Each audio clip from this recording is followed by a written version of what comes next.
presented our research supported by the Centers for Disease Control on disparities in concussion. Can you tell us a little bit about what you found?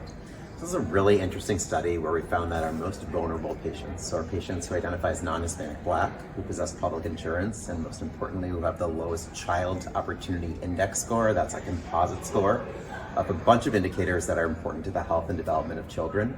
Those patients are most likely to utilize the emergency department for their concussion care as opposed to primary care or specialty care. So interesting. So do you think that there are implications for this for clinical practice? There are two big areas that I think are critical calls to action that this data is showing us. The first is we got to do a better job empowering our colleagues in the community, emergency department colleagues, with streamlined, pragmatic, and easy to implement resources to assist them in caring for concussion children. And then second, we have to think outside the healthcare system and how do we support our communities for these patients who are most vulnerable in seeking the emergency department for their care. So those outside of the medical community, our teachers, our school administrators, our coaches, our school nurses have similar up-to-date, easy to implement resources, and we start to think about a concussion-aware community.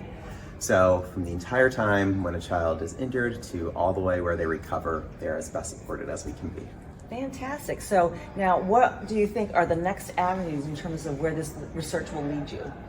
So I think we at Minds Matter are really starting to explore the implementation of our research and how do we support across different communities, and every community is different. So both locally in Philadelphia, around the US, and hopefully around the globe, how do we support communities in creating these concussion-aware communities? How do we support our physician colleagues to best be able to deliver this care, and studying what's the best implementation strategy to deliver the treatment approaches that we know are incredibly effective in the specialty care setting to all these other settings where children are evaluated and treated for concussion.